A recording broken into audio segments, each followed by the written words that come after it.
Bet Online is the world's most trusted betting platform and your number one source for online betting. From the earliest odds to in-game live betting, Bet Online provides you with all the action and the ability to watch the games as they happen. With the largest selection of odds on everything from football, NBA, and college basketball, NHL to UFC and MMA. Head to Bet Online today to get in on all the action with America's most trusted site for online wagering. Bet Online, the game starts here.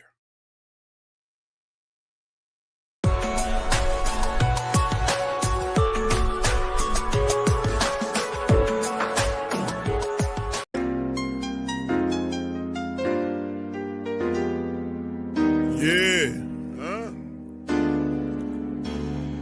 Boogie like Vincent, I'm a who that. I'm a who that. Long as I'm living, I'm a who that. Lose or winning, I'm a who that. Sports Coma, yeah, this is where we do that. Where we do that, where we do that, where we do that, where we do that, where we do that. Boogie like Vincent, I'm a who that. I'm a who that. Sports Coma, this is where we do that. Where we do that. Welcome, welcome, welcome. Somebody please better help. Running this thing like elf. I thank God every day I'm not a felt. Go to YouTube live with Big Q and the guys. If you ain't ride or die, the bandwagon get flipped. Been marching in, that was way for the ring. I was yelling out your shade for the championship.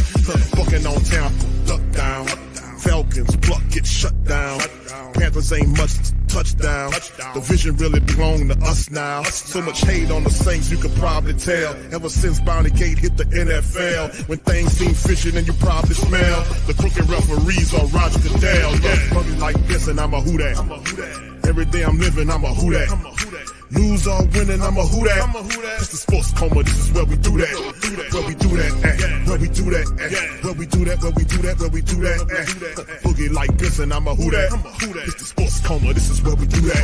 You're listening to the Sports Coma with Big Q and the guys on the PRO Media Network.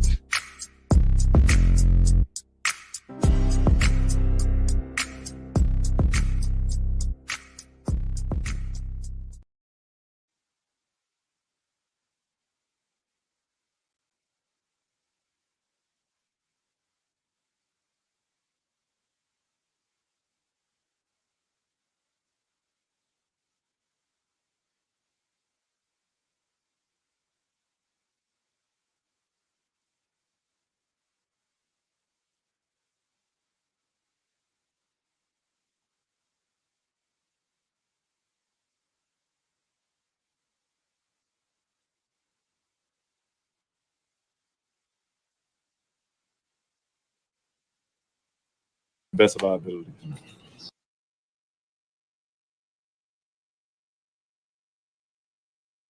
All right, shout out to the fam, man. Big ups to the fam. Sorry, I'm coming at you guys a little later than I want to. I'm having some issues computer-wise. The people in New Orleans, I really love them. They really helped that transitional period in my life. They filled it up with joy. My teammates, they encouraged me. They pushed me. In the city of New Orleans is one of the best cities, to be a part of. So I'm definitely excited. But my primary focus is going out there, executing one play at a time perfectly. And that's it. Because at the end of the day, all the emotions and all the I love you, that doesn't matter. All right. All that matters is us as Cleveland Browns to go out there, execute one play at a time to the best of our ability. Opportunities only come so often. So definitely it's a privilege to lead the Cleveland Browns organization and be a starting NFL quarterback. And I take pride in that, and I'm going to continue to do my very best. To that point. The people.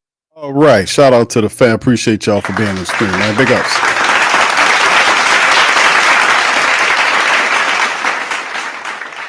Welcome. You're now rocking with the Sports Coma with Big Q and the guys, where we have intense, entertaining, educating, and enlightening sport talk from your favorite sports fan. We open the broadcast up with Jameis talking about his time with the Saints. Jameis spent 4 years with the Black and Gold. It was his favorite team coming up. And it's good to see Jameis. It's crazy how it all happened because Jameis leaves to go to Cleveland. Deshaun Watson is the starter there. He's brung there to be the backup for Deshaun Watson. Watson gets hurt. And next thing you know, Jameis is lined up against the Saints. And of course, the thing is, it's not as sweet as it's supposed to be. Of course, Dennis Allen got canned.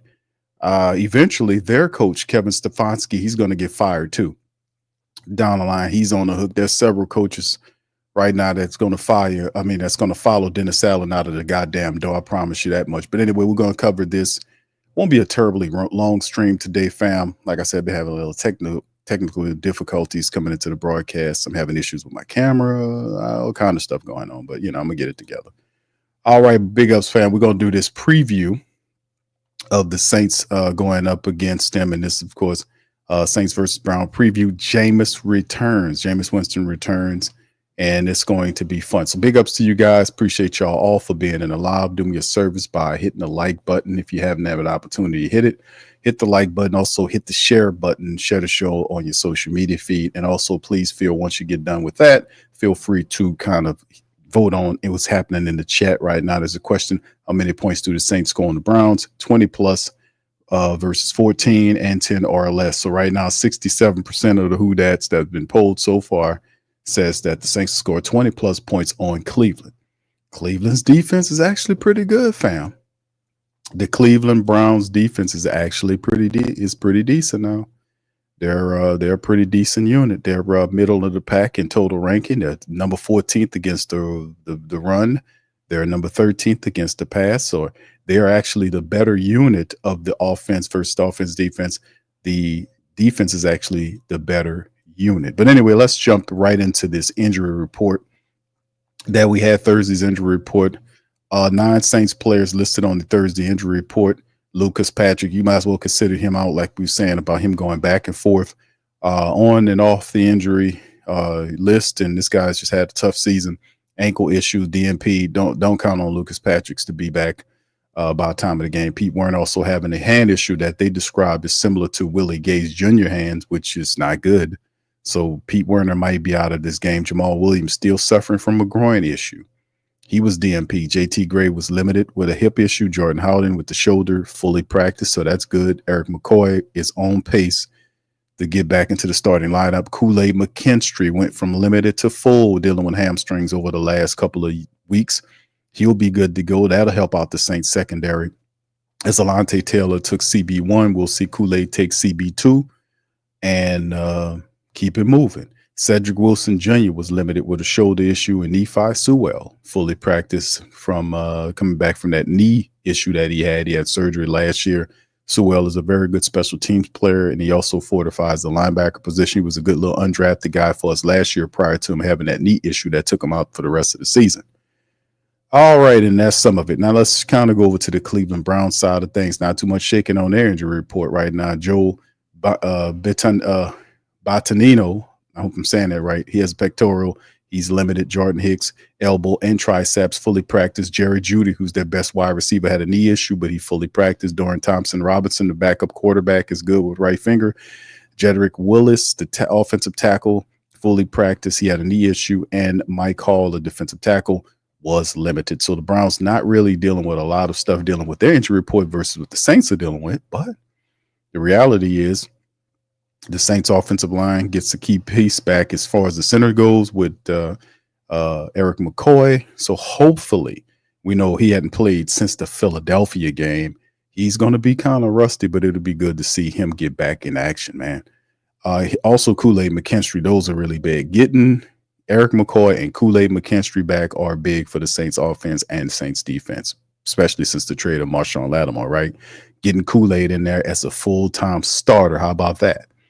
So anyway, let's keep it moving, man, and grooving on this thing as we move forward into the Saints. This is an article right here from AP. Jameis Winston returns to New Orleans with the Browns. A few stats to kind of go over in this matchup as well. You can see the spread there. Saints is 4-6 against the spread. This series record is the Browns leads at 13-6. The last meeting the Saints had with the Browns was back in 2022 when the Saints beat them 17-10. Last week, the Browns were off. Saints beat the Falcons 20-17. Of course, the Browns lost to the Chargers, I think it was. So we went over the the passing or the offensive statistics from both these teams, the Browns offense overall is ranked 31st. They're 28th with running the football, 28th passing the ball, and 29th in scoring it. So the team had Deshaun Watson there, a lot of funkiness. And since Jameis has taken over the team, Jameis does kind of have the propensity to kind of get the ball down the field. And we'll see how that. So I'm not going to really get trapped into the offensive numbers. A lot of the numbers happen with Deshaun Watson there. The Browns defense is the better unit, 16 overall, 14 against the run, 13 against the pass, and 21st in terms of scoring. Saints offense, 16th overall, 13 rushing the ball in the NFL, 16 passing the ball, and 16 scoring the ball. Saints defense, 28 overall, 27th against the run, 29th against the pass, and tied for 23rd in allowing people to score on them. The turnover differential, the Browns are -7, the Saints are +4. So that's a good, they're on the right side of that plus-minus situation. And of course, this is a couple of things just to pay attention to. The Browns players to watch. Jameis Winston spent 4 seasons with the Saints, was popular amongst his teammates and the family base, but didn't always see eye to eye with Dennis Allen, who was fired. This will be Winston's 3rd start for the Browns since taking over when Deshaun Watson sustained a season-ending injury. Now, of course, another player to watch, Alvin Kamara. We'll go back over all the depth charts and kind of get people familiarized. They're saying, watch out for Alvin Kamara. He's the rush king for the New Orleans Saints. He owns several very high-ranking New Orleans Saints running records. And Alvin Kamara is just the best running back the Saints ever had, statistically speaking. And when his time is said, this will be what it is. And, of course, get that out the way. The key matchup, Saints rookie left tackle Tali Fuaga against Brown star Myles Garrett. The 22-year-old Fuaga faces the toughest test of his young career in Garrett, the reigning AP Defensive Player of the Year, who is well rested coming off a big performance and is determined to get Cleveland's season turned around. So that is a huge matchup, Tali against Myles Garrett. Key injuries. We already went over the injuries as well, but these guys are we're going to see what happens. Series notes, the Browns won their first 8 games against the Saints. It's a long time ago from 67 1981. Cleveland is 8-3 at New Orleans. The Browns lost their previous visit to Superdome back in 2018. And then it goes into a bunch of other stuff we care not to even really talk about, just a lot of bunk. But anyway, just this few of these stats I wanted to touch on just to kind of get people kind of familiar with the matchup between the two. We already played Jameis. We're going to play Clint Kubiak. We're going to play Joe Woods. We're going to hit from their side of things. Now, let's just jump right into the hold on. I think I got the statistics here pulled up for the Cleveland Browns. This is to familiarize ourselves with something that's going on with the Cleveland Browns and their team, right? 2-7 team right now. This is their starting lineup for Cleveland. Jameis Winston, like I said, sits on top of the team as their quarterback. As you see, Jameis' numbers right here are not too bad. Jameis, since he's been in there for, like they said, 3 games, Jameis 652 yards throwing the ball right now, which is 38th in the NFL. And then you have 5 touchdowns for Jameis right now, tied for 32nd in the NFL against just 3 interceptions. So 5 touchdowns against 3 interceptions. You got a QBR of 61.0, and that's what it is. So not bad numbers in 3 starts for Jameis, but the Cleveland Browns are a team that's under fire. They're more than likely their coach is going to end up getting fired. Like I said, the team is 2-7 and 4th in the NFC South.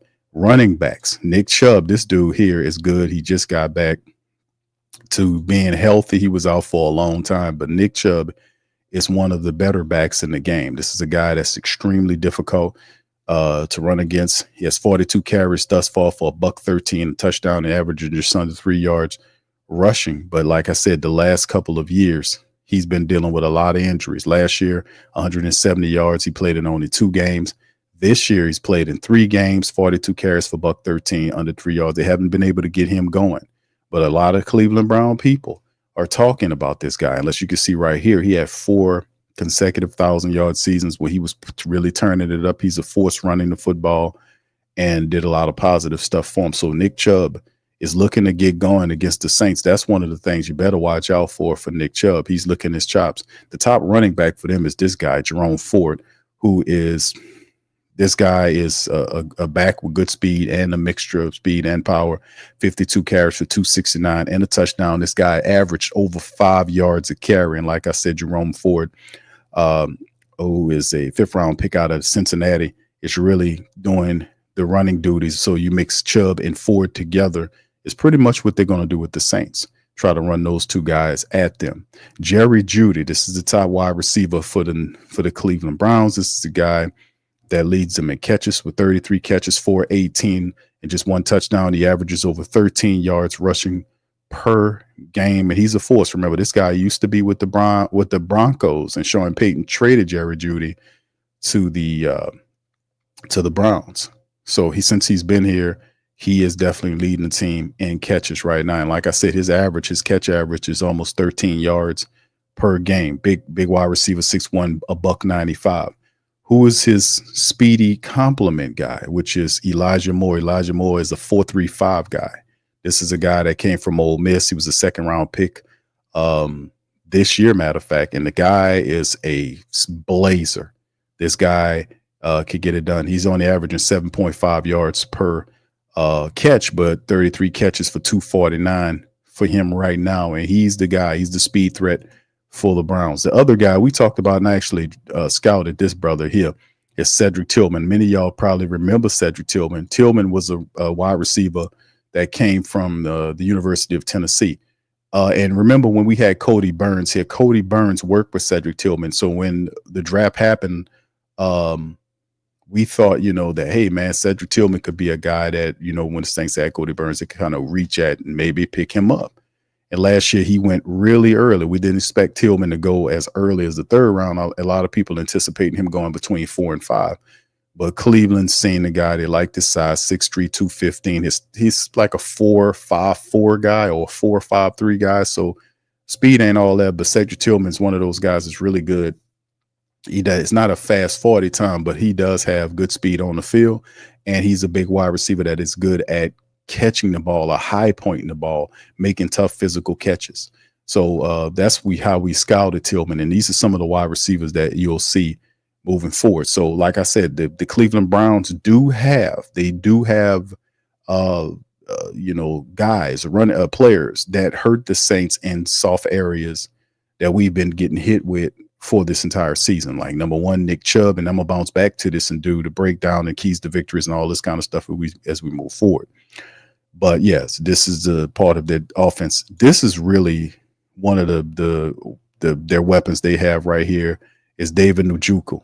30 catches, 255, 2 touchdowns, 8.5 per catch. Njoku is a guy that a lot of people thought would be one of the better tight ends in the game. He had some injuries early on. He also dealt with some inconsistency. But some kind of way, David Njoku never really had a consistent quarterback threat to kind of drive things for the Browns. But they do have these talented players. And with Jameis Winston there, it's just, him having the ability to force the ball down the field. He does have guys to throw to, and guys like David Njoku would be interesting. Jordan Akins is another dude that has 19 catches. He's a kind of older back that they'll probably mix in there when it's time to do their 2 tight end looks. And of course, you look at their offensive line with Bitonino and Jones at left tackle, Ethan Posick, which is a LSU guy. This guy played a lot of positions for LSU. Wyatt Teller and Jack Conklin, who's one of the better young offensive linemen in the league that a lot of people like. He was a high pick for Cleveland. It's been a while ago, but Conklin was a guy that they kind of considered a person that was supposed to really do some positive stuff. He was picked up by the Titans. This was a while ago, but he made his move over there to Cleveland. So they have a decent offensive line in terms of that. But like, this is a team that is similar to the Saints under Dennis Allen. They don't have much leadership. The offensive coordinator up there is facing some issues. Also, Kevin Stefanski, their head coach, is also facing some issues. They have turmoil going in with Cleveland, and the word on the street is ultimately they're going to put his ass in the street and move on. That's the bottom line. So it's very interesting. All right, shout out to Chantel for the super chat. Said, Q, what is your opinion on Myles Garrett? Hope Carr don't get hurt. Thank you, Chantel. Thank you. Get fucked too kind. All right, shout out to you, Chantel, for that. Appreciate you. My opinion on Myles Garrett is absolute wildebeest. Some people said the guy's a beast. I call like wildebeest is like the next level of being a beast. The guy is an absolute force, especially when his mind is right and he's ready to make something. And like I said, it bodes well for him. Like they had a bye week before the Saints, and then he's rested. He's going up against a rookie, and he's just sitting there saying, I'm about to feast. And he's saying Tali Fuaga, and he's saying a big 6'6", 6'7" barbecue chicken. That's all he's saying, and he just pouring barbecue sauce on him. That's what he's looking at Tali as a big chicken, he looking at him like a plucked foghorn leghorn, baked with with Cajun injector, all that good stuff. That's what he's looking at him, like at right now. So dude is just awesome. So yeah, we gotta watch that. You're gonna have to give him some help, ain't no doubt about it. The Saints are gonna have to put somebody over there to help Tali. No doubt about it. They have to put a guy over there to chip him, something. They're going to have to help him. Maybe they can see Tali, how he handles it at first, because it's a slim possibility that Tali might come out and play really well and stifle Myles Garrett, right? It's possible. Slim chance, but you still want to watch him. And then also there's always the thought process where they can also, if they want to, move him around on the line to create mismatches. Teams seem to do that too. We'll see if that's part of their philosophy. And then as we transition to their defense, Myles Garrett, and shout out to Chantel for putting him on blast about that, because this guy, this is what he got. He has 7 sacks on the season right now, right? 2 forced fumbles, 21 total tackles. He's tied 8th in the NFL in sacks and 2nd in forced fumbles. So Myles Garrett is like I said, the guy is a beast. Epic level beast, and this is who you'll be dealing with. Like I said, the better part of Cleveland's team is their defense led by Myles Garrett. So the big part of the Saints will be slowing down Myles Garrett. That's what it basically comes down to. No ifs, ands, buts, or maybes about it. 7 sacks on the season. They got rid of Zadarius Smith. They traded him out already, so he's not on the team. Delvin Tomlinson, which is the big defensive tackle, is 3rd on the team. He's tied with Jeremiah Owusu Kamoro. Let me see if I can pronounce the man name now. Karamoa. That's his name. Jeremiah Owusu Karamoa. That is the other guy. He's also tied with 3 sacks along with Delvin Tomlinson. These are guys. They have a pretty decent defense. Like I said, this is Tomlinson right here from Alabama. Big defensive tackle there, clogging up the middle, doing some stuff for them. And this is the other guy that I told, and I think Jeremiah they're saying he's on IR by the Browns. That was 12 days ago.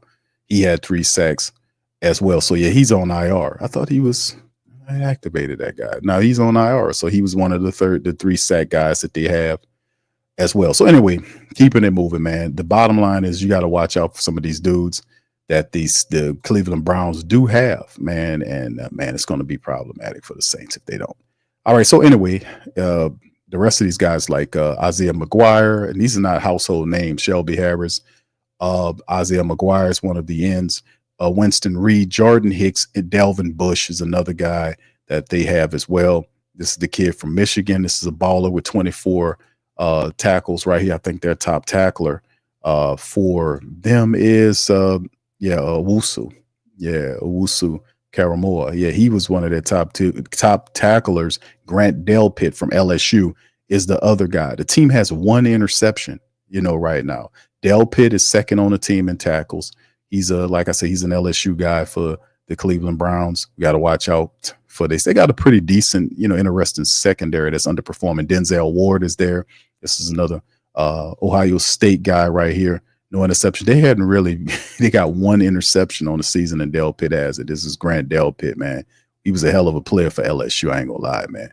Not too much is going on with Cleveland, man, in terms of them, because they just a half a team and they need to find their ass a coach. But Juan Thornhill, Martin Emerson Jr. is another cornerback that they have, and Greg Newsome. These are a couple of players that They spent some picks on, man, but a lot of these guys, man, you just got to watch out for them. They got good size. This is the kid from Northwestern, pretty decent player.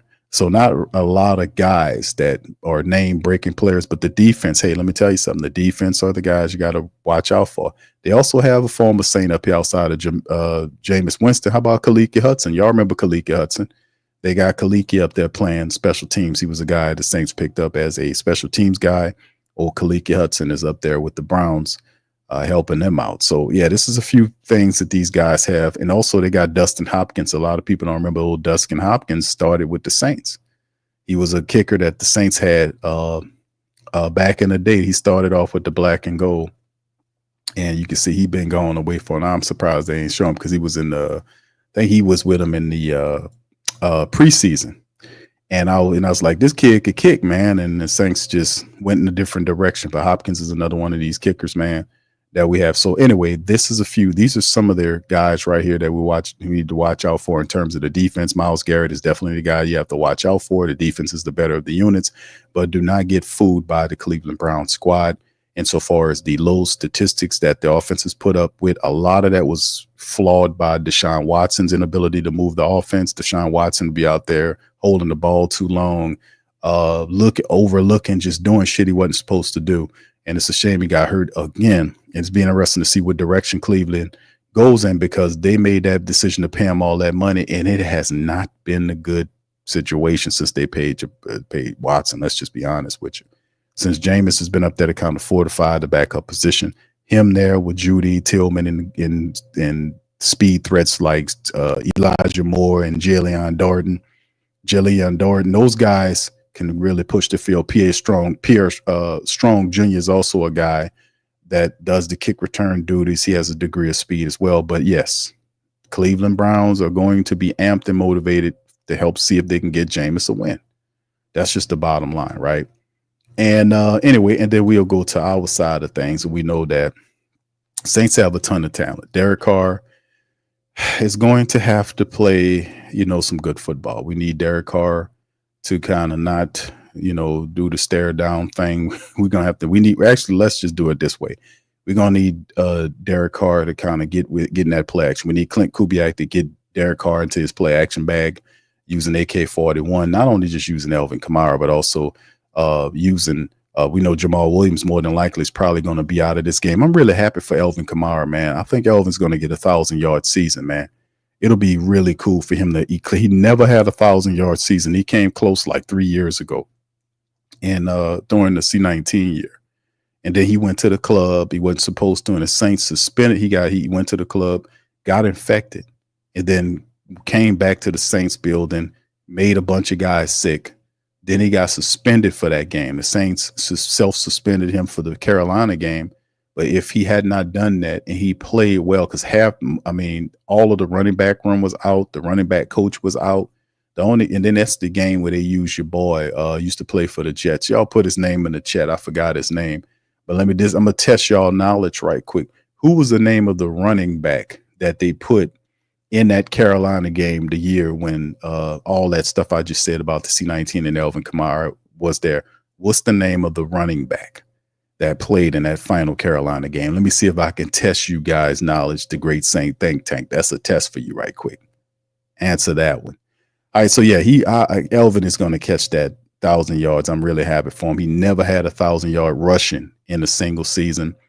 And he's going to definitely get it this year. 4th in the NFL in carries, 7th in rushing, and Elvin's trying to get that top billing. He's not done that either. He has 6 rushing touchdowns for 8th, and he has a 4.3 average. So since he's got paid, Alvin Kamara really turning it up and doing big things. So very happy for him. No, it's not AP. Nope. Y'all think on that, man. That's one that gonna have y'all got to put them brain cells together on that one to remember. It wasn't Boston Scott. Nope, it wasn't Boston Scott Cartel. I'm gonna give you a hint. The dude played he had a wide receiver number, but he played running back. I'd say that's too much of a hint right there. That's too much of a hint. Y'all should be able to figure that one out. I gave you a little too much on that one. No, it wasn't Noah Ross. It wasn't Daniel Lasco. That's a good pull, bro, but no. the guy had a wide receiver number and he played running back. That. See, I gave you a little too much on that one. Somebody gonna figure that one out. Watch. All right. Anyway, no, it wasn't Kirk Merritt. No, Slim. Good call though. It wasn't Kirk Merritt. Nope. Oh, Barry getting close. Barry getting close. No, bro, not Ingram. How you have a wide receiver number? How is 22 a wide receiver number? No. Y'all getting close. Y'all ask. There you go, Frankie. Shout out to Frankie, man. Go ahead. That's right, Frankie. Ty Montgomery. That's right. There you go, fam. See, the Great Saint Think Tank is supreme. They undefeated. Thank you, Chemo. Shout out to you. Ty Montgomery. How about that? All right, anyway, let's continue, man. But AK-41, we know Jamal Williams more than likely is not going to be here. Kendre Miller's on the IR. We'll see Jordan Mims again and in the running back room with AK-41. We'll see him make some plays. And the Saints will have to be able to – oh, yeah, Cartel, I get you, bro. Yeah, I get you with the Ingram with 14. I forgot about that. But, yeah, it was Ty Montgomery. Y'all remember now, don't y'all? Y'all remember Ty Montgomery?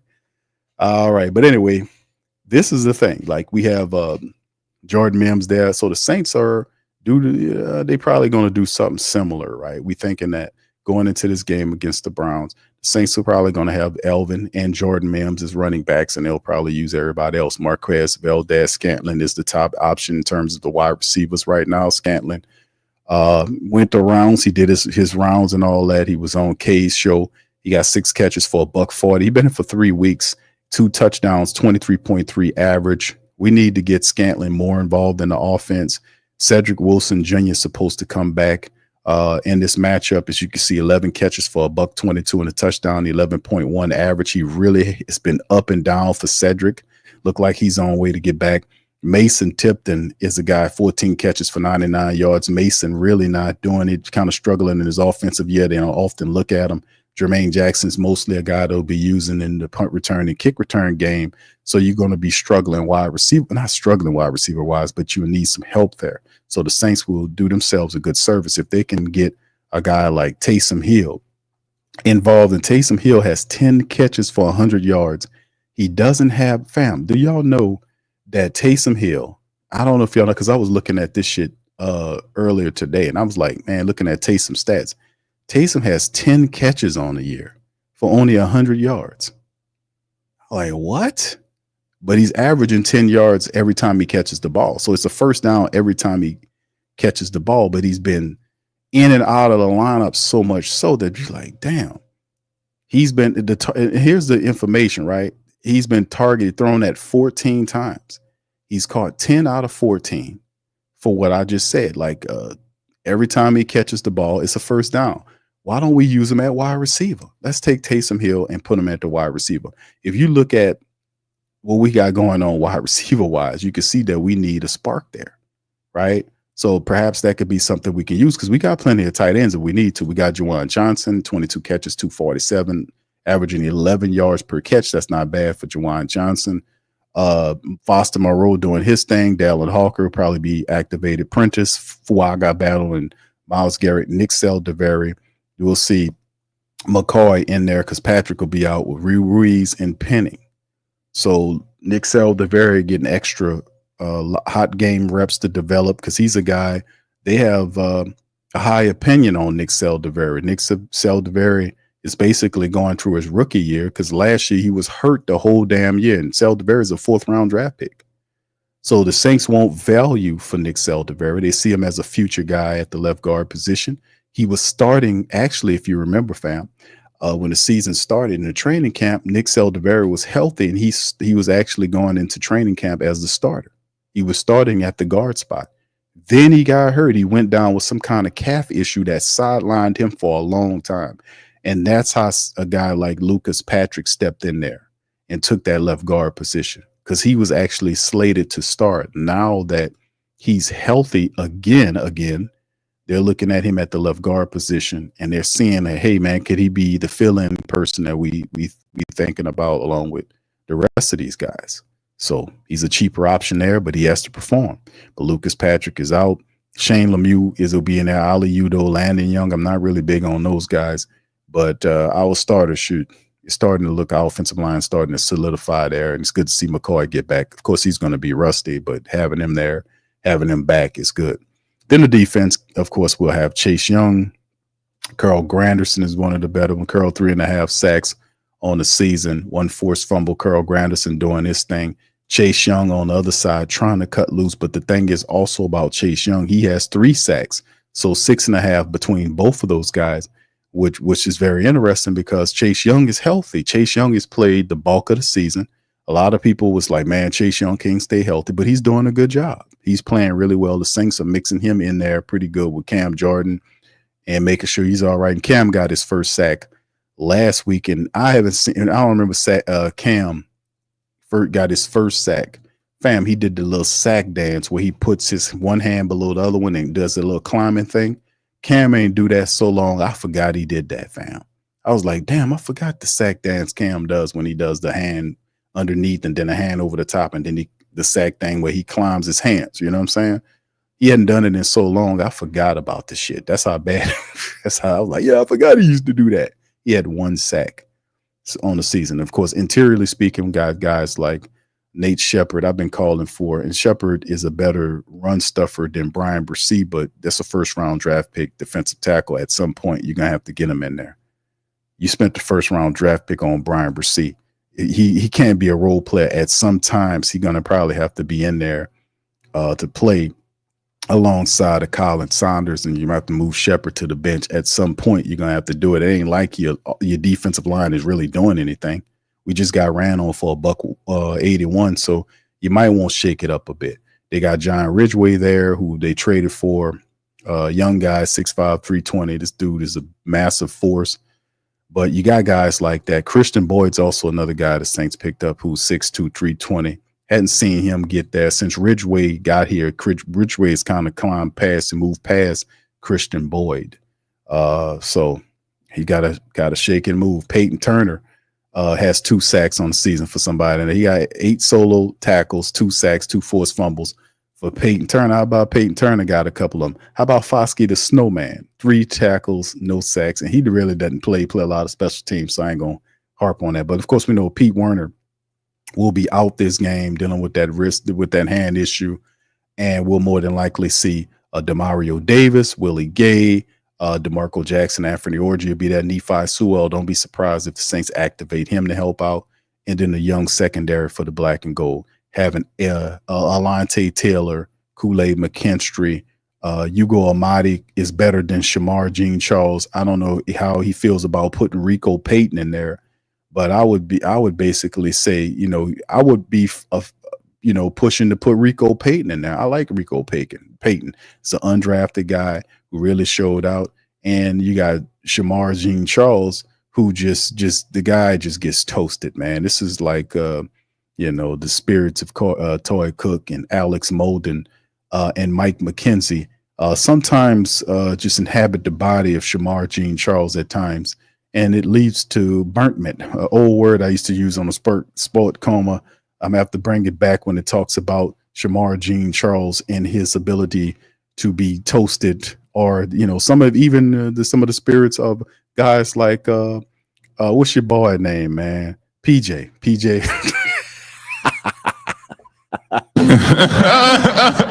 Oh my goodness. Yeah, it leads to a very reckless form of burntment. So we have to watch out for that. I think there's a shot for that. All right, Will Harris and Tyrann Mathieu at the safety position, but Hugo Amadi also has played really well since putting him in there. He's a bit undersized. The man's 5'9", but he's just such a competitor, man. When he's out there making plays, he has a nose to be around the ball, man. If Ugo was like a couple inches taller, man, he'd be right there. And that's what it is. And this couple of lineup, like I said, man, if you look at both these teams, man, and it's really just going to come down to, who sets who seizes the day. That's basically what it's going to come down to, because the black and gold, to be quite honest with you, the Browns have any intention. They want to upset the Saints here. and take the game in their own hand. They want to be able to kind of move it out of and give Jameis Winston a win. That's what they're trying to do. They want to let Jameis gets that dub. That's what they want to do. They want to be able to get that dub and help Jameis get that dub. As you can see, they're 2-7, Saints 3-7. We're sitting in the same area, but I think the Saints, man, if the Saints just put one win at a time. We barely scraped out one against the Falcons. We have a Cleveland club that the Saints should beat. Let's just say that they should beat the Browns with all of the stuff they got going on. But like I said, there are some issues, and I'll go over that. Number one, and then we'll go to Clint Kubiak and Joe Woods breakdown. But this is the thing: the Saints' keys to victory. They're going to have to get into the run back. Alvin Kamara is the way. The Saints going to have to figure a way to get those other wide receivers involved in throwing the ball down the field. The Browns are good at, their better part of the team is defensively. Myles Garrett and those other guys, Hicks and all those other guys, they can play. So Myles Garrett's going to be the guy that is going to be going at Tali Fuaga. The Saints might need to put some help over there. Definitely put some help over there for Tali. They'll see how they deal with him. If they need to go over there and chip the guy, they go over there and chip the guy, do what you got to do, because he's a force. But offensively speaking, the Saints have to get into their run back, bro. It's the same every game. Saints have to run the ball with Clint Kubiak's system so they can get into the play action, because a great deal of his plays are inspired by play action. The double motion plays and all that's inspired by running of the football, because when you get into your bag, the defense start looking around and you get their head on the swivel. They don't know what you're going to do. You can hit them with all those plays. But if you can't run the ball, it'll be a problem. But getting McCoy back should help. It should help the overall intelligence of the offensive line, you would hope. I hope that the Saints could be able to better establish the run. Now, they did a decent job of that in the first half of the Atlanta game last week. And then the second half, Atlanta made the adjustment and completely shut off the Saints running attack. And the Saints could not run the football. They struggled to pass the ball. And then when they finally got a shot in the fourth quarter with Derek Carr made a perfect read and found Alvin Kamara running down wide open the left sideline, the man dropped the damn ball. So in this game, we know that you don't have to play perfect, because the Saints, and they're not going to do that, but we still want them to be able to at least keep the pre-snap penalties down, play as clean as possible, force turnovers, and not be a person that's be charitable giving the Browns any help. We can't do that. So we'll see how it all goes, but they got to get into play action. They got to be able to get to these wide receivers. Hopefully they use Taysom Hill in the wide receiver capacity to help stretch the field. MBS had a really good game. Maybe we can build on that. Maybe we can get other guys involved, like Mason Tipton or something, perhaps, because he has all that speed. Maybe at some point we can kind of slip the Browns secondary with one of those type of plays, stretch them out so we can run on them. So we'll see how it all goes, man, and how it runs from the offensive standpoint. From a defensive standpoint, the Saints have to get after Jameis, man. They can't stand up there and let Jameis have a clean pocket like they did Kirk Cousins most of the Atlanta Falcons game, or like they did against Bo Nix, or like they did against Justin Herbert, or like they did against Jalen Hurd, or like they did against any of these goddamn teams that we had on this losing streak. We have to be more ferocious in getting after these guys. We got to be able to get these guys on the ground. We have to be able to rattle them. And also, you're going to have to stop the run. And this is a part of the game where we kind of talk about what the Browns have. The Browns have people that can hurt the Saints. The Saints get hurt by a really good running back. They have Chubb, who you already know. He had some injuries, but he's healthy now, trying to assert himself. The Browns trying to get him going. Jerome Ford is a good running back. The guy averages over 5 yards a run. He's their top rusher when Chubb was out. And this guy can play. So they'll be using both those guys in combination. They're going to study the film on Atlanta and see how they use Bijan Robinson and Tyler Algier against the Saints defense, and have a lot of great success with that. They're going to want to duplicate that and run both Ford and Chubb at the Saints defense, which will ultimately set up Jameis with the play action. And Jameis is not afraid to throw that ball. And Elijah Moore from Ole Miss can get up under that ball. He's a 4.35. That's that dude could run. So expect Jameis to throw at him at least 2 times in the game to stretch out. Jerry Jeudy's a big physical wide receiver that make difficult catches. And the thing is, too, the tight end. They got a tight end in David Njoku, who, when healthy, could be a problem. He's a big physical tight end, and we struggle with those guys, especially when Werner's out. Demario Davis' lateral movement is severely impaired. He's not exactly as agile as he used to be. So having Willie Gay there helps. So we'll see how that works. So having a deep ball thrower like Jameis, and listen, the overall IQ of Jameis in terms of knowing the Saints defense cannot be discounted. We cannot discount that. Jameis spent 4 years here with the Saints. Just basically the same defense, except, maybe a few tweaks here or there because Dennis Allen's not there. Joe Woods is running it.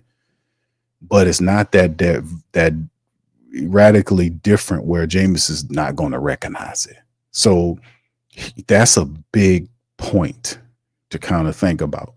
Jameis has experience. He knows how to play against the Saints defense. And the Saints defense, to be honest, which is not all that. They give up a ton of running yards. You can throw on them. You can pass on them. You can run on them. You can do all kind of shit on them. So, I mean, the bottom line is the Saints defense has to step it up, man. They really do. But that is something I can't say enough of. Jameis knows. He knows the Saints defense. Plus, he has two pretty good running backs. Chubb's one of the better backs in the game. Njoku is a very physical tight end, mobile tight end that can move around and make plays on you. And they have guys that can make passes or make catches up the field.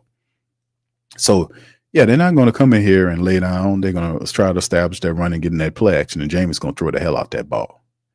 So they can attack you. And then on defense, my goodness, Myles Garrett is the dude that you got to watch out for. You got to watch out for Myles. Myles is 7 sacks, and he is going to make Carr, it's going to be a problem. So we're going to have to kind of, I don't know, we got to do something here because Derek Carr is not the most fearless person in the world. I mean, he's not the most fearless quarterback in the game. You get right near Derek Carr, his eyes is bucking, and he immediately goes into word salad mode. When it's just I talked to Alvin Kamara and he threw it down. He said, I said, hey guy, hey look man, hey guy, hey bro, I love you, bro.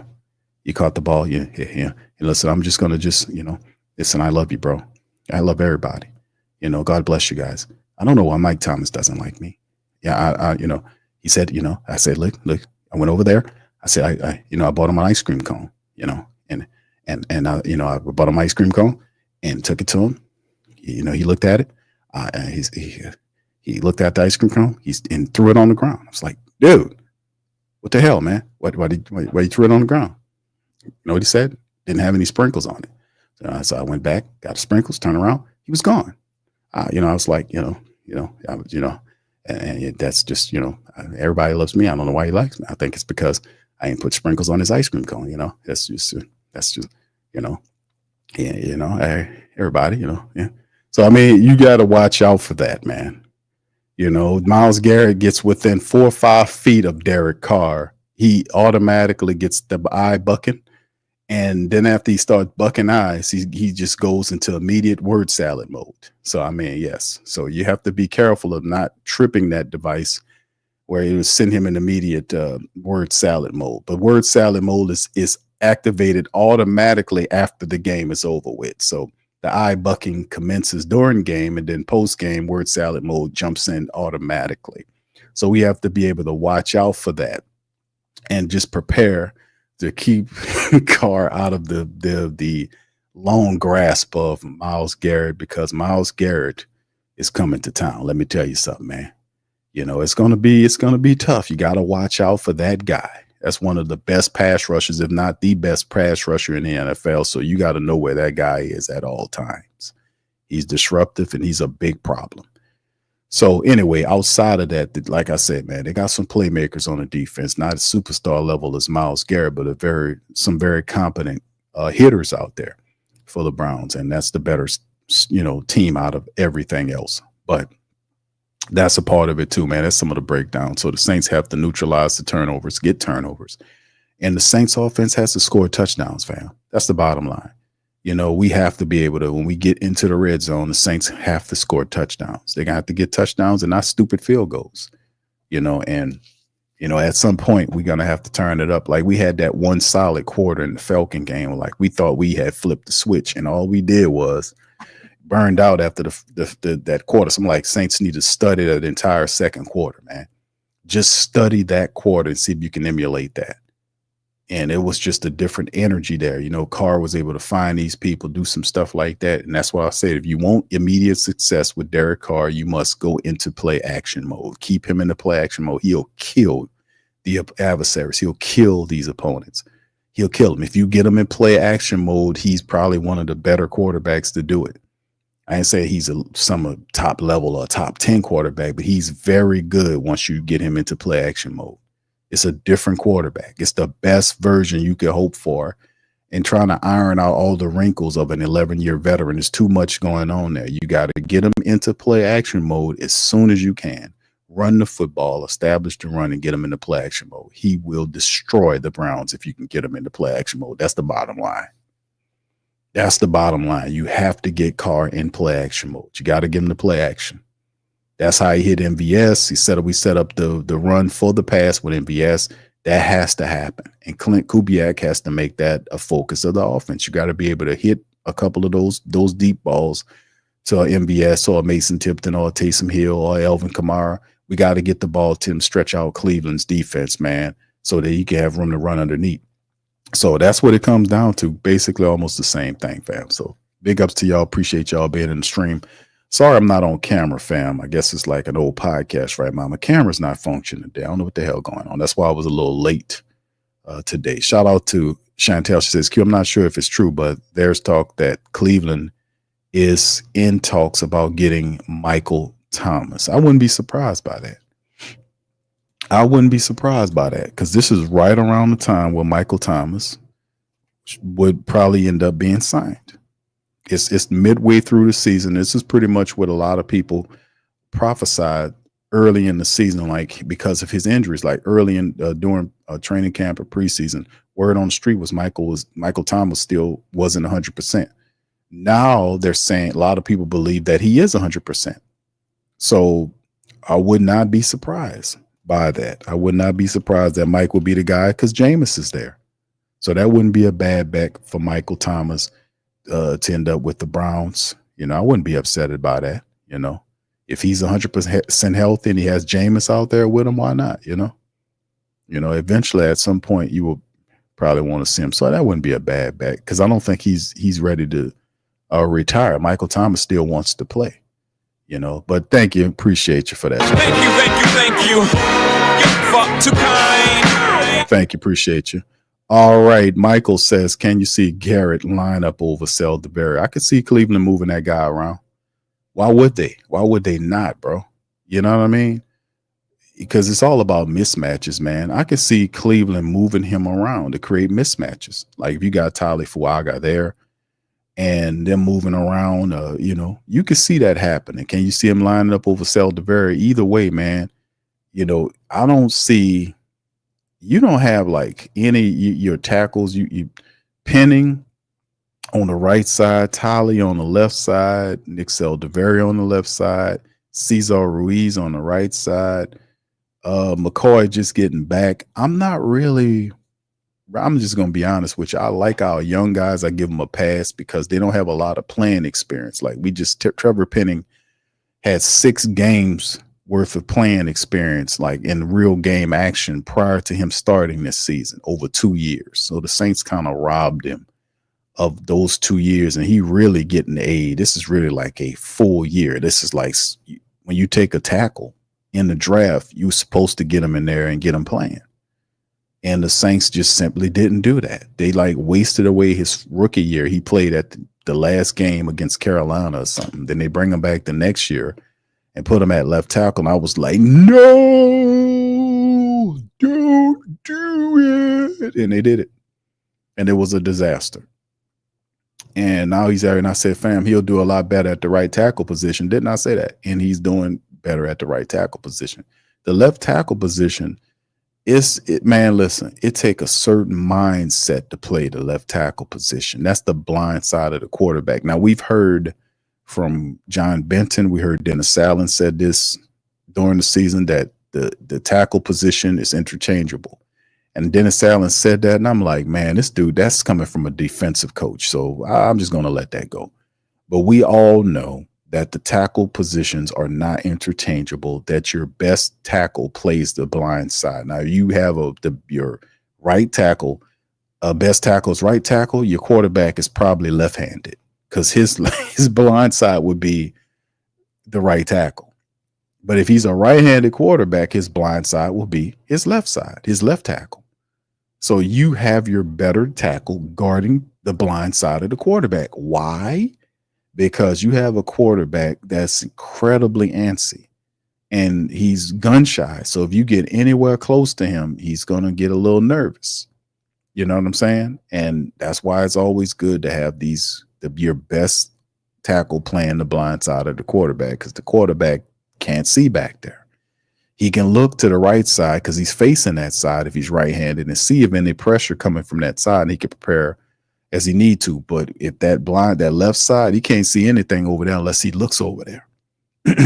So he's just trusting that guy. So when you have a rookie playing the blind side, and Tolly's actually did a pretty decent job of keeping Carr upright. But the thing is, Carr got to help himself by getting the ball out. And sometimes he holds on to it a little longer than what he should. So he got to kind of help himself. So yeah, I can see them moving around Garrett. That's how they create these mismatches so he can have more opportunities to cause hell on offense. Thank you, bro. Appreciate you. Thank you. Get fucked too kind. Thank you. Appreciate you, Chantel and Michael. Big ups to you guys. But yeah, the Michael Thomas thing is that wouldn't be a surprise for me to see Michael Thomas pick up and get somewhere. I mean, this is right around the time, to be quite honest with you, where that kind of thing would help. All right. Shout out to the fam. Y'all hit the like button for me, man. As we keep it moving, we're going to hear a little bit from this guy. And hopefully he, like I said, man, I like Clint Kubiak, but I was disappointed by Kubiak this year so far during the losing streak because his inability to use other people outside of Taysom or Elvin Kamara effectively. You know, you supposed to, as an offensive coordinator, you're supposed to be able to use the guys that you have successfully, and he wasn't able to do that. He just over-relied. He did the lazy man thing. He just put all of the over-relied on Elvin Kamara, who's still, by the way, hurt. I know the injury report's sitting up here saying that Elvin Kamara, I don't think Elvin even listed on the injury report, but we know Elvin Kamara got broken ribs and he's dealing with a hand issue. Look at this. He ain't even on the injury report. What kind of injury report this is? I know this is some bullshit, but this is what they do. So he over-relied on Elvin Kamara, has injuries. Taysom Hill still is dealing with issues, even though he's not listed on the injury report. That shit just don't go away. Those guys still have issues, even though it's not listed on the injury report. So you would want to use other guys to get them guys involved, use the stars as decoys at times to get other guys involved. And remember, the other guys was picked by this guy, who's Clint Kubiak.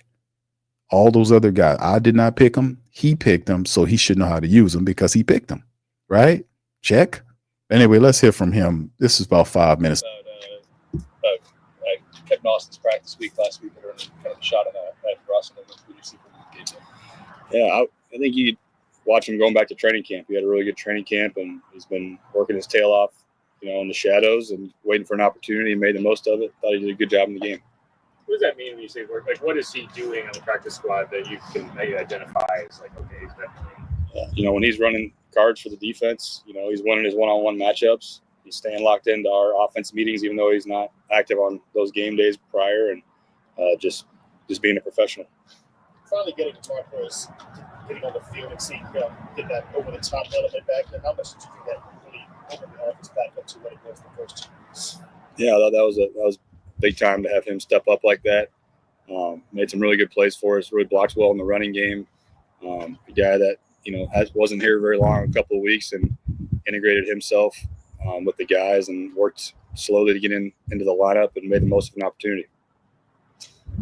For this scheme, what's kind of the history of how did you guys land on the center and protections rather than the quarterback?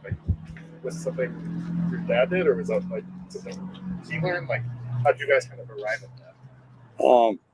Yeah, you probably got to ask some of the old heads, but I think we definitely rely very heavily on the centers, and really Carr doesn't get enough credit because there's been a lot of games where he's made some big time calls at the line of scrimmage. There was one.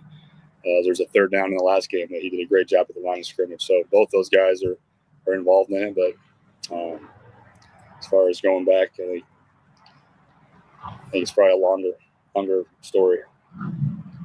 The abridged version. Yeah. You have one. No, not right. What does make Eric really special? Like, what traits does he have? I'll talk to you. Say again. What makes Eric really special, and what traits it is are rare among centers you work with? Well, with any position, I think he's a leader. He's intelligent. He works his tail off. Obviously, very talented. He's a really strong individual. He's quick, and when you're a center and you're in our scheme, and you can be up first guy off the ball, and you can reach defensive linemen. I think that's just a big strength of his. And then his intelligence allows him, to get us into a lot of the right calls. He makes quick calls. He's a stud. He's a really good player. I'm glad to have him back. He hasn't played in a while, so he's got to work his way back into it as well. Yeah, that's the thing we talked about before, fam, with Eric McCoy, right? I mentioned it the last show, and I wasn't the way I said it was. I was like, man, listen, there's players on your team that's kind of irreplaceable players, right? That if you at one point we used to, if we lost a Demario Davis, could we survive without Demario Davis, right? Now, of course, Demario's not, he's kind of losing ground because, Father Time is undefeated. But if you have, like, we have Willie Gay, Pete Werner, they'll do a pretty decent job. Anthony Orji, we've seen that happen. Those guys step in and did a pretty admirable job while he was down with, I think, hamstring issues or whatever the case was. But when Eric McCoy went down, that was difficult because I said it before, the Saints didn't even have a backup center. They had to take the guard and move him to center. And I'm like, what? What's going, and the thing is, we talked about the backup offensive line. The backup offensive line is still an issue. It's a major issue right now. It is a major issue. We got Ali though. I don't know when the last time we seen Landon Young play. Nick Seldiveri is basically a rookie. So we were looking like, where the veterans at? They bring in Lucas Patrick. Lucas Patrick is in and out of the lineup. The guy plays, then he gets hurt. He comes back, gets hurt. It's not his fault. It's just one of those situations. And then Shane Lemieux, at least Lucas Patrick played more than Shane Lemieux. Shane Lemieux can't stay healthy. He comes, he got hurt. He come in there, he didn't play well. He got beat, then he gets hurt again, and he's gone. You get Connor McGovern, pilfered him off the Jets practice squad, and then waves him for Shane Lemieux. Why? Shane Lemieux should have been put on the practice or whatever. I don't care. But Connor McGovern should have been the backup center. You need a veteran backup center. You need a veteran there, a guy that, who you're teaching the similar things, or, you need that guy. A guy there that's learning the same shit McCoy is learning, the same shit at the same time with the second team. The same shit. Why? Because if McCoy gets hurt, because every player at times is going to miss a game. And McCoy was that important to the Saints where them guys struggled that mighty. That was bad preparation, fam. That was bad preparation. The backup offensive line wasn't put together right. And we've seen it. We've seen Ali Udo get out there and look terrible. We've seen Nick Seldiveri basically rookie, going through rookie stuff. We've seen Landon Young get out there. He looked terrible. We've seen Shane Lemieux get out there. He doesn't do anything but get hurt. We've seen Lucas Patrick get out there and perform pretty decently and then gets hurt, comes back, performs okay, then gets hurt again. And then, what are we doing? So it's a very interesting dynamic when we see how important McCoy is to the Saints, which is a good and bad thing, if you know what I mean, because every football player can get hurt and miss some time. And when he went down, that just affected the Saints so bad. I'm like, how in the hell did they not have a center, a real center, not somebody playing guard that you didn't move, but a guy off the bench like we usually do, is at least 3 offensive linemen that a team will keep, at least 3. At the most, you'll keep 4. You'll have a guy that can play tackle, another guy that can play tackle, and it's usually guys that can play the tackle position. You'll have a guard guy that can play guard, either guard position, and you have a center who can play guard, not a guard that can play center, but a center that can play either guard position for flexibility, so you can free up in the roster spots to other positions. If you need another DB, if you need another linebacker, another defensive end, or another wide receiver or a running back, whatever you need, right? But we just didn't do that correctly. And even if you look at the backups now, you're like, oh my God, these guys are, they're just not that good. But anyway, shout out to Brent. Protect Safe says, Big Q, you think Jameis would put in a good word for DA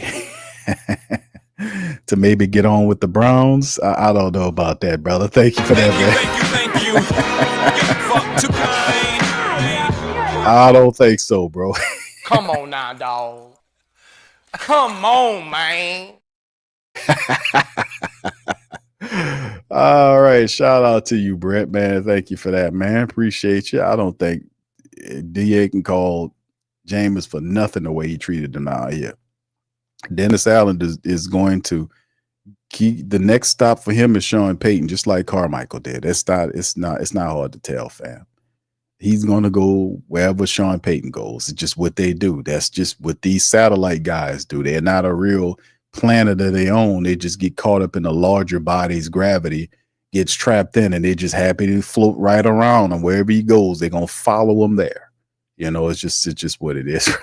Rizzy was saying that he thought last week was Penning's best game, maybe as a professional. How have you seen him progress from training camp week 1 now? Yeah, just seen a guy that's put his head down, has gone to work, and in his short career, he's had some ups and downs, but I've seen consistency in his play.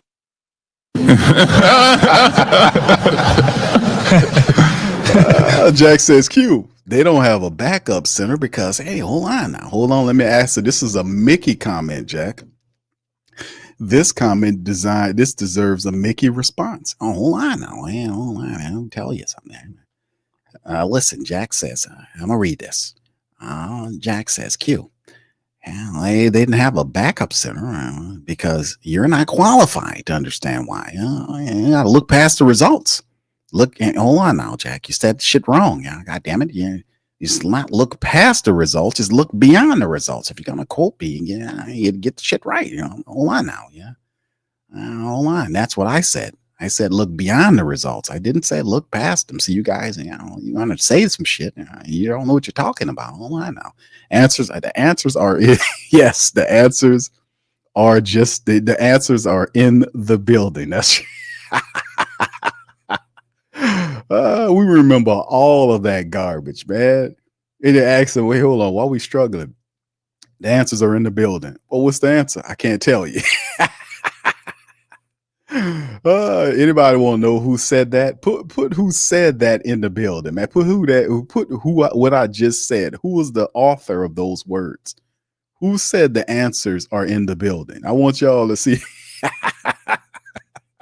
And that comes from who said it. He's been available for every practice, and he just keeps stacking days and improving and taking coaching from Benton and Rico, and to see a guy whose confidence is growing.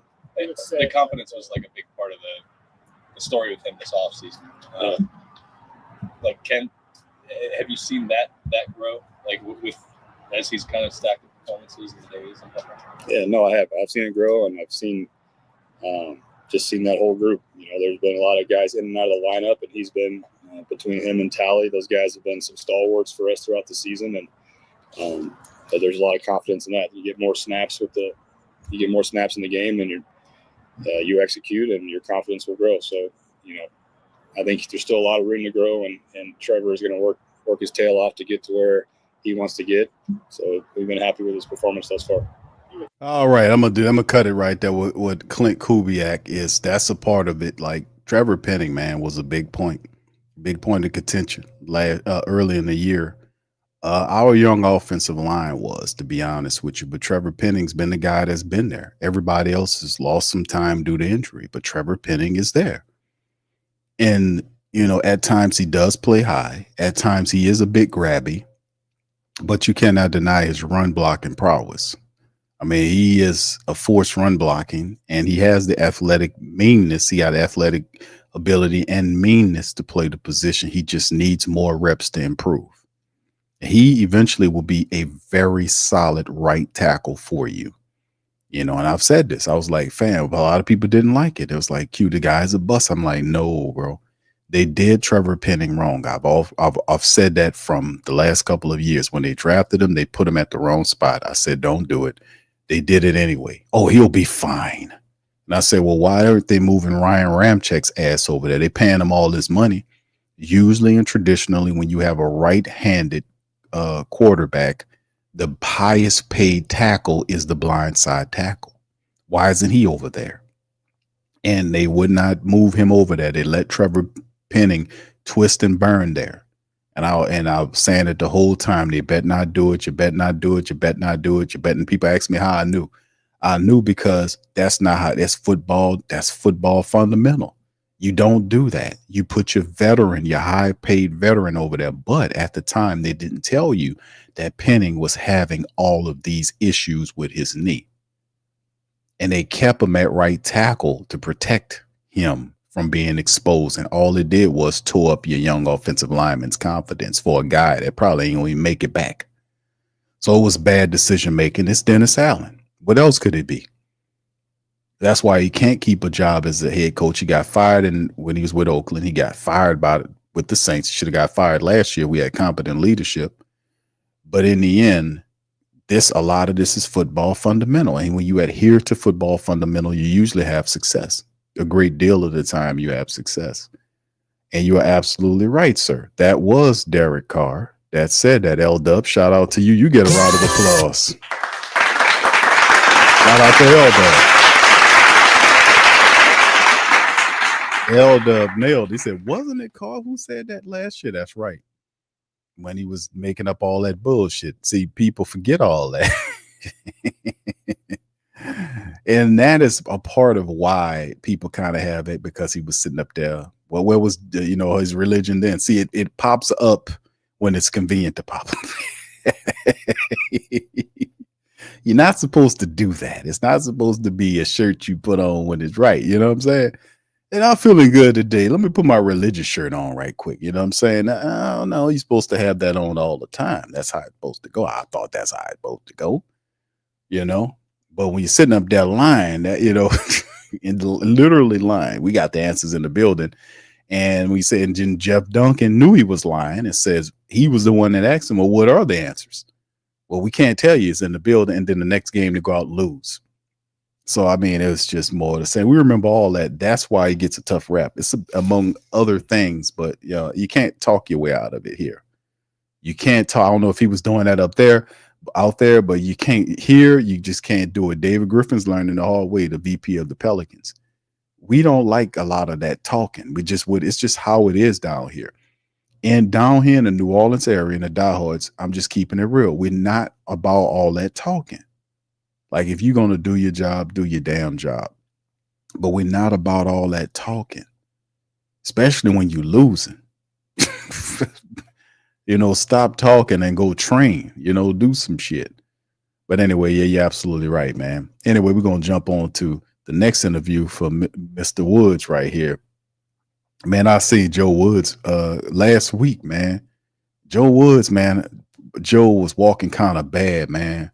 I don't know if y'all seen Joe Woods in real life. He's not a big, he's not a tall person, but I think he had some injuries to his legs or something. He got a kind of a walk like his legs tore up. It's kind of surprising, man, but that's the NFL. It's a toll in the NFL. But he's a cool dude. Joe Woods is a super cool dude, man. All right, so big ups to the fam, man. Y'all got any questions, please feel free to throw it in the chat. And let's hear from Coach Joe Woods. Let's see what he has to say about what's going on with his defense. Joe Woods revenge game. All over. Not at all. Not at all, man. I have fond memories of Cleveland. for a couple of years. My family still lives up there, but I love Kevin. Have great respect for him. View him as a friend. You know, it was unfortunate what happened there, but that's just the nature of football. But I'm definitely not looking at it as a revenge game. It's just the next game. Did you get a little excited though, just knowing that so many friends on that side? Oh yeah, definitely, man. Just a chance to see some of the players I coach. Some of the guys are still on staff there, so look forward to that. But it's just the next game. Joe, you know, energy was the biggest word of the week last week. Like, there's a lot of energy, renewed energy, it carried over to the game. What tangible do you think will go beyond just that? Like, what are some tangible things you guys changed last week that you think can have a lasting impact? I think Riz did a great job. I think we changed things up just in terms of how we prepare, from the meeting schedules to the time. You know, had a lot more meeting time. Just the way we practice. There's some time in between periods to do more technique work, things of that nature. And I just think the energy he brings to the team, just in terms of the motivation.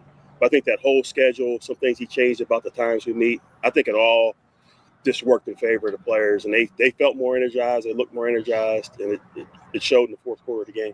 Where did the idea of like sort of the D-line rotation, like having those guys stay for whatever it was, 5-6 snaps, and then before rotate, like where did that generate?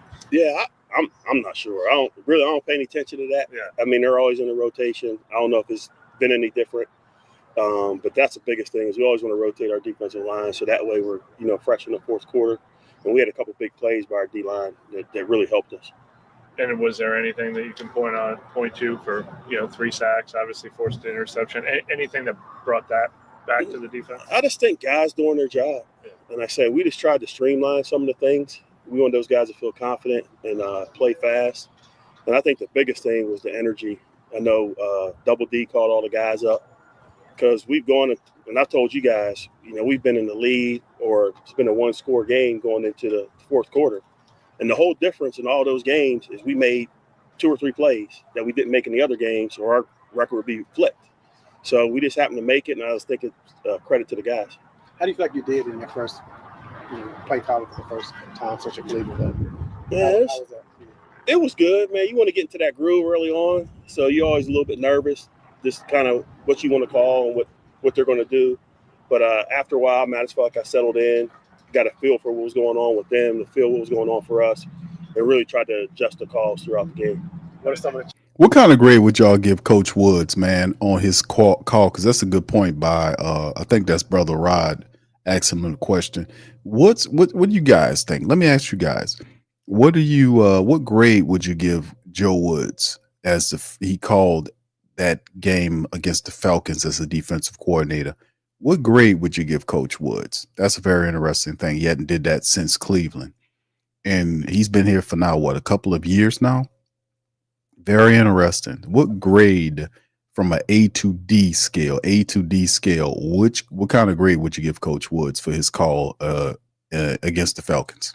Challenges of Jameis this week. I got to get familiar with it. You know, Jameis is a big quarterback. I mean, he got a strong arm. He can make all the throws. And I really went back and watched the games, and he's playing really well. I saw him make some incredible throws. You know, he left a couple out there, but for the most part, man, he did a nice job. So I'm sure, you know, I don't know how he feels about us, but I'm sure he's going to be ready to go for this game. When you're facing Jameis, it's always usually the most exciting kind of game, for better or for worse. How much do you think the TV's championship to get after? Yeah, it's the next guy. I mean, the biggest thing for us is just putting ourselves in position to make plays on the ball. So I really focus on those guys playing the proper technique, being in the proper position.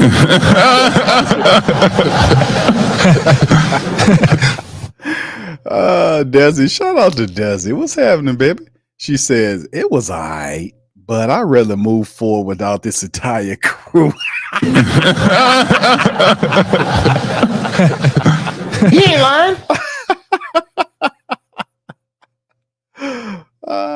She said, it was all right. I got the energy, girl. But I'd rather move forward without this entire crew. I got you, Desi, baby. I got you. All right. I feel you on that. Here he doesn't go. rise if they can make that play. So, you know, he's the next guy we face. So hopefully he gives us a couple opportunities. How do you feel Alante did this last game? He was up and down. Obviously, he had his struggles. It was good to see him finish the game. And every year you're going to have a game or two that it didn't go your way.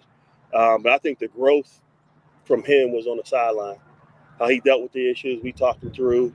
He talked to some of the veteran guys, got his head together and went back out and did some good things. But I definitely want more consistency out of him. Obviously, eliminate the penalties and eliminate the big plays.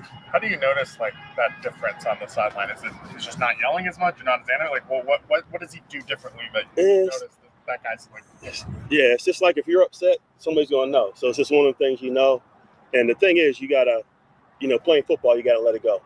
Everything's not going to go your way, but you can't let that play affect the next play. And that was really what I was trying to get him, just to calm down, go back out, and just rely on technique. Is there almost some, I don't know if rust is the right word, but because he had been inside for so long now, the season when he's on the outside, are you seeing that transition differently? It's a little bit different out there. Like you said, if you're inside, you got space on both sides, but outside, you know what you're dealing with. You're dealing more of the vertical concepts, different type of route trees. And he's fine. He can do it. Yeah, he just got to really wire into the technique and the details. So you said your family's still in Cleveland. What are their thoughts about this game? They're coming. Yeah, they're coming. They'll be on a flight. So, from a confidence perspective, obviously there's been games where the defense has been on the field at the end of the game, couldn't close it out. Obviously, you don't want to have 4 possessions there. Yeah. You have to defend, but just being able to do that and finish off a game, how much confidence does that build? I felt confident. It's one of those deals in the game. Can't say that word. Or, you just say, all right, we got this. And it was a different feeling. I just felt like the energy from the guys. And I felt like they knew we had to make a stop. And really the last 3 series of the fourth quarter, because we talked about how we start the game, how we finish the game. And I think we started with 2 punts, no points in the first quarter. And then last 3 drives, we got off and they had no points in the fourth. So that was one of our keys. The guys executed it. But I felt there was different confidence going into that last drive. Do you think Yeah, that's a big part of it too going forward, because Coach Woods have his work cut out for him. The Saints defense has struggled mightily this year.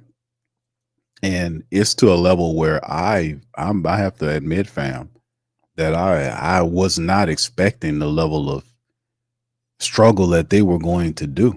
When you take a look at right here, we talk about what's going on with the black and gold. My goodness, how bad the defense is statistically. Now we see them get the turnovers. They're not getting to the quarterback in terms of getting the sacks that we need far too often, like during the 7-game losing streak. And even in games that we've won, except for the first 2 games, obviously, but the Atlanta game, opposing quarterbacks have way too much time to stand in the pocket and go through progressions and get into a rhythm. And what you would see then is when the Saints finally do get to the quarterback and knock them down, it is really, it's not a great effect unless they blow them up. You know what I mean? Because what ended up happening is you watch Kirk Cousins get into a rhythm, and we don't affect them. These guys get into a rhythm, and once they got into a rhythm, they making the throws, they going through progressions, they doing everything they need to do to orchestrate the offense. Like Kirk Cousins last game, he just was making poor throws. He was making a lot of poor throws in the game, and their kicker went 1 for 4. That don't often happen with their kicker. If their kicker hits half those field goals, the Saints go home. The Saints were already at home, but they leave out of the dome, unhappy. But yeah, the defense, Coach Woods take over this defense, and it's a huge disappointment, to say the very least.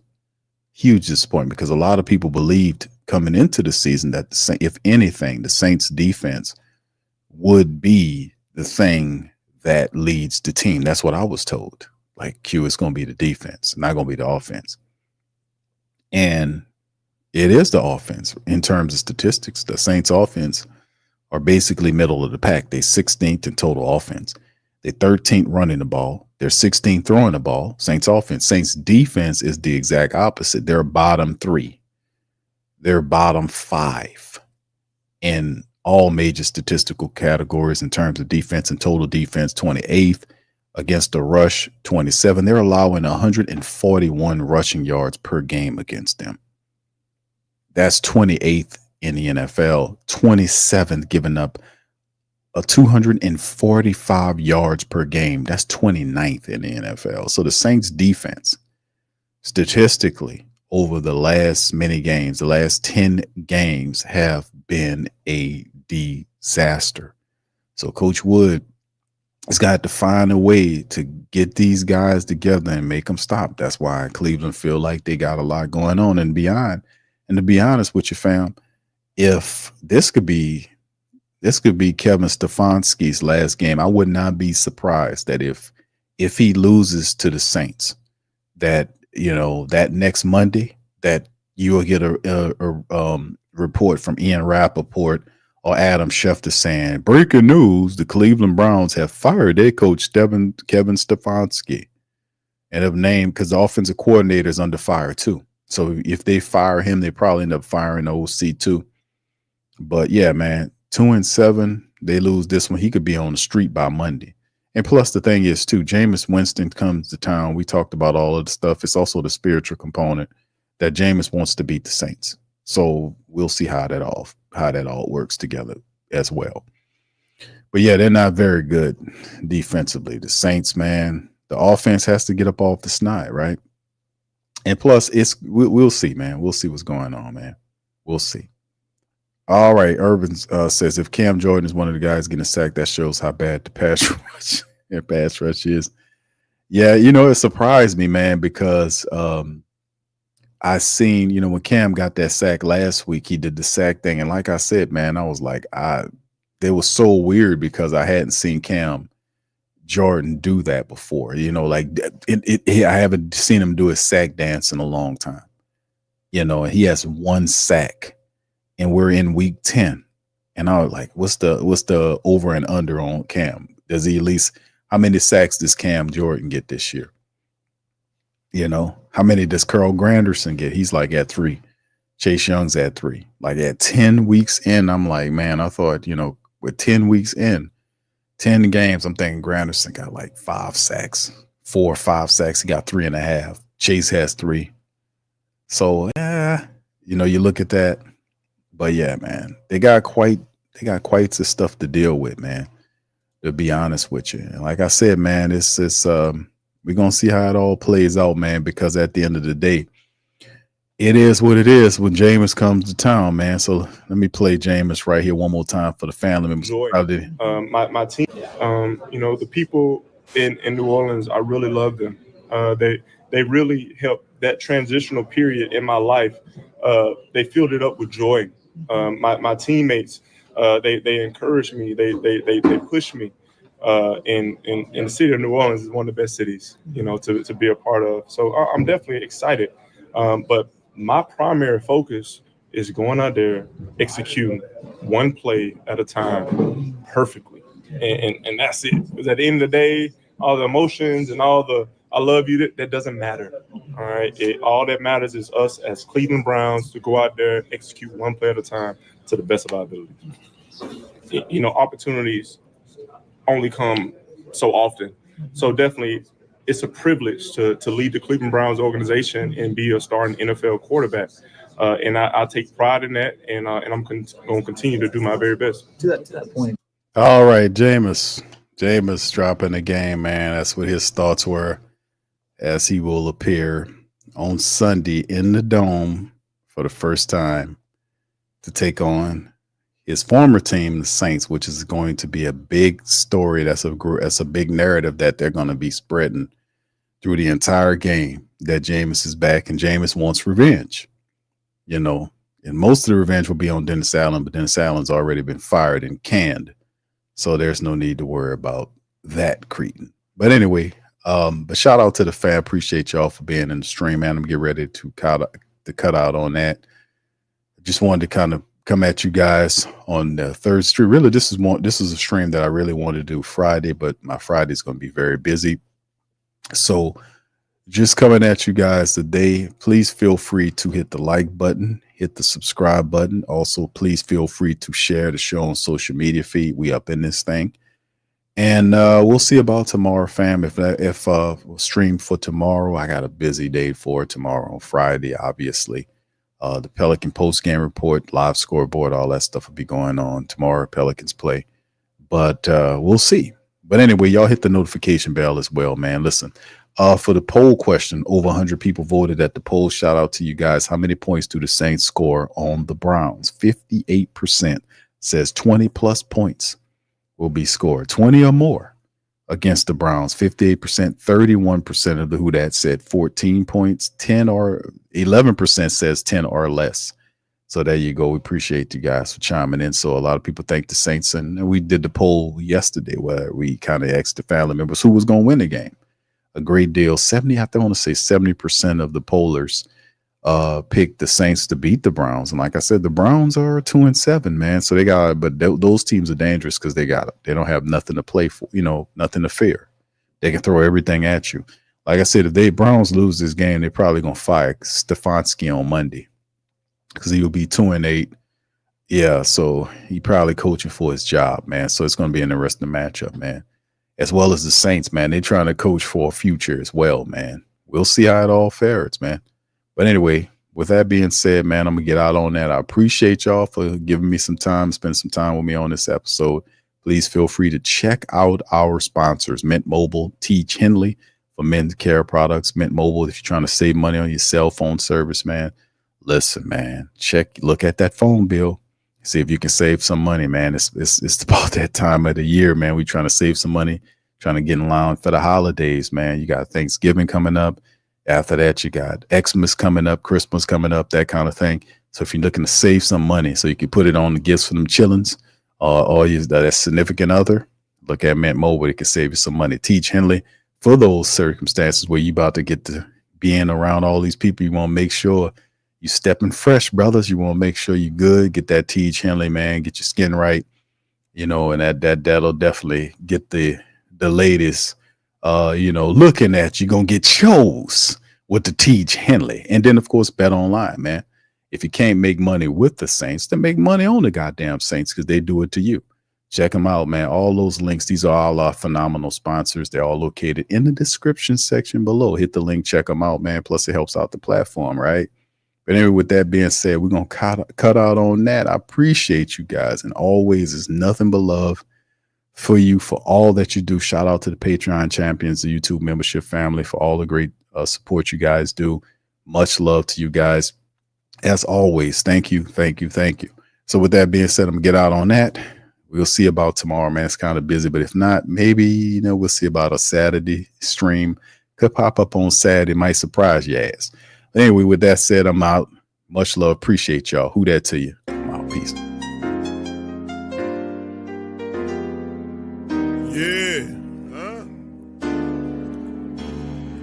Boogie like Benson, I'm a who that. I'm a who that. Long as I'm living, I'm a who that. Lose or winning, I'm a who that. Sports Coma, yeah, this is where we do that. Where we do that, where we do that, where we do that, where we do that, where we do that. Boogie like Benson, I'm a who that. I'm a who that. Sports Coma, this is where we do that. Where we do that. Welcome. Somebody please better help. Running this thing like Elf. Thank God every day I'm not a felt.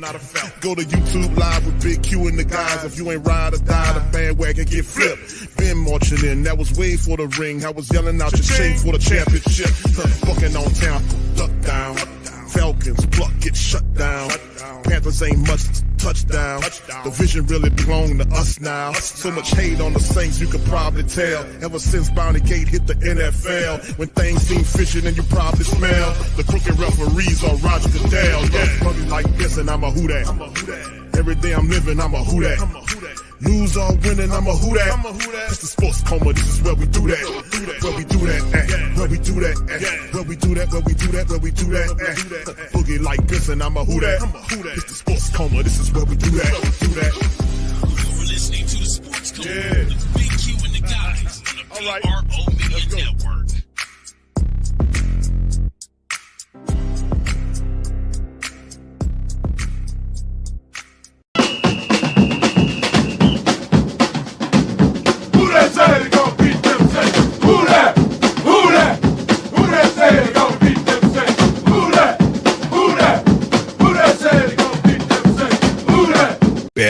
BetOnline is the world's most trusted betting platform and your number one source for online betting. From the earliest odds to in-game live betting, BetOnline provides you with all the action and the ability to watch the games as they happen. With the largest selection of odds on everything from football, NBA, and college basketball, NHL to UFC and MMA. Head to BetOnline today to get in on all the action with America's most trusted site for online wagering. BetOnline, the game starts here.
WhoThatDaily.com. That's right, WhoThatDaily.com. Your one-stop shop for everything New Orleans Saints, New Orleans Pelicans, LSU Tigers, and even the top flight boxing news. So if you're a Who That and you're looking for a place to stay up on your team, WhoThatDaily.com is your site. The WhoThatDaily.com for the sport Who That in all of us. That's right, the Pro Shop is the platform store where you can go and buy all the latest merch to support the platform. Available at the Pro Shops, we have dozens of hundreds of products available for you and your family. Unisex tees for men and women, hoodies and sweatshirts, tank tops, kids and baby items, long sleeve tees, mugs, pillows, wall art, bath bedding, face masks, phone cases, stickers, bags, fanny packs, socks, hats, and many other items. Please feel free to check out the Pro Shops. The link is in the description section below. And remember, it helps the platform continue to grow. Check out the Pro Shop and Who That too.